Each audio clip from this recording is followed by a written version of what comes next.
বুধবার দুপুরে অর্থমন্ত্রী আবুল মাল আব্দুল মুহিত তার ছোট ভাই সিলেট ১ আসনে আওয়ামী লীগের নমিনেশন প্রাপ্ত ডক্টর AK মোমেনকে নিয়ে সিলেটের জেলা প্রশাসকের কার্যালয়ে আসেন। সিলেট আওয়ামী লীগের শীর্ষ নেতৃবৃন্দ এবং নিজের পরিবারের সদস্যদের নিয়ে নমিনেশন জমা দেন ডক্টর AK মোমেন।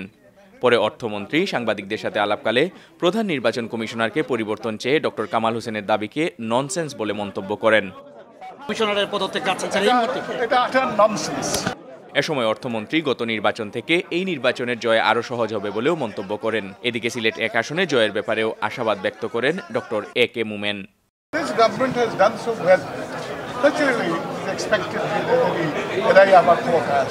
নিজেদের উন্নয়নের জন্য নিজেদের তাগিদে নিজেদের প্রজন্ম ছেলে মেয়েদের ভবিষ্যৎ সুন্দর ভবিষ্যতের তাড়নায় তারা আবার নৌকা মার্কায় ভোট দিয়ে জয়যুক্ত করে। সিলেট ১ আসনে হেভিওয়েট প্রার্থী হিসেবে বিএনপির হয়ে নমিনেশন দাখিল করেন ইনাম আহমদ চৌধুরী ও খন্দকার আব্দুল মুক্তাদির। তারা দুজনেই চূড়ান্ত নমিনেশন নিয়ে এই আসন পুনরুদ্ধারের দৃঢ় আশাবাদ ব্যক্ত করেন। সারা বাংলাদেশ ব্যাপী একটা গণতান্ত্রিক আন্দোলন গড়ে উঠেছে। আপনারা দেখেছেন গণতান্ত্রিক ঐক্য প্রতিষ্ঠা হয়েছে। আমরা আশা করছি এই গণতান্ত্রিক প্রতিষ্ঠার এই আন্দোলনের সঙ্গে সবাই একত্রিত হবেন, ঐক্যবদ্ধ হবেন এবং ইনশাআল্লাহ আমরা জয়লাভ করব। আমার প্রতিদ্বন্দ্বী প্রার্থীর প্রতি সম্মান রেখেই বলছি, হতে পারেন তিনি অর্থমন্ত্রীর ভাই, কিন্তু বর্তমান বাংলাদেশে আমরা জনগণেরই ভাই। জনগণের ভাই আমরা, ওনারা না। শিক্ষামন্ত্রী নির্বাচনী আসনে তিনি ছাড়াও ঐক্যফ্রন্ট প্রার্থীর নমিনেশনের পাশাপাশি চমক হিসেবে ছিল বিকল্প ধারার হয়ে শমশের মুবিন চৌধুরীর নমিনেশন দাখিল। গত বছর আমাদের যে প্রার্থী আমি হই বা যেই হোক, তখন আমরা ৮৬,০০০ ভোটের পার্থক্যে আমরা জিতেছি। এইবার আমাদের অঞ্চলে যে কাজ হয়েছে, আমি বলি না, অন্য দলের লোকজন বলে, আমার দলের লোকজন তো বলেই বা বলে না, সবাই বলে যে ইতিহাসের কোনো পর্যায়ে এইরকম উন্নতি হয় নাই। আমার এলাকার মানুষের যথেষ্ট সাড়া পেয়েছি, সমর্থন পেয়েছি, তাদের দোয়া পেয়েছি, আশীর্বাদ পেয়েছি।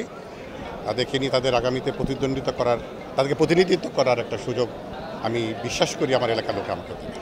গোলাপগঞ্জ বিয়ানীবাজারের মানুষ দীর্ঘ ২২ বছর ধরে ধানের শীষের জন্য উন্মুখ হয়ে আছে। জোয়ার সৃষ্টি হয়েছে। যে বাংলাদেশের জনগণ এবার একটা নিজেরাই নির্বাচন করবে, নিজেরাই পাড়া দিবে, সেন্টারগুলো নিজেরাই ভোট দিবে এবং রেজাল্ট নিয়ে আসবে ইনশাআল্লাহ।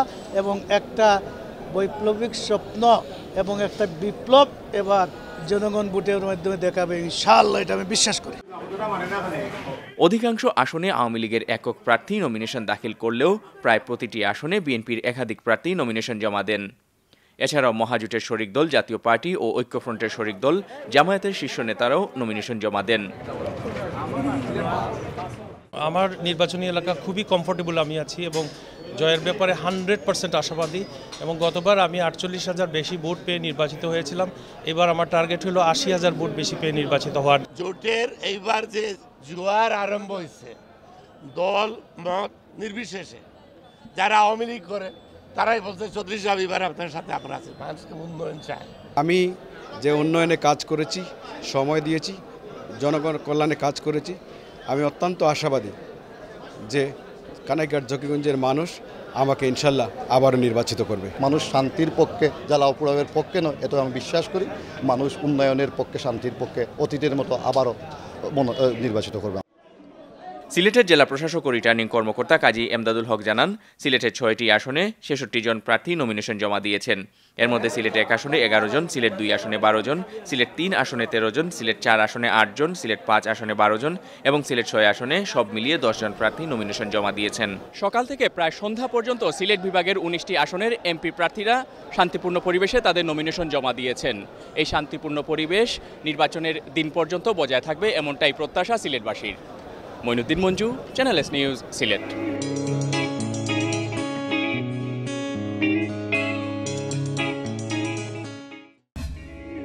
Bengali community in UK. Follow us on Facebook and YouTube.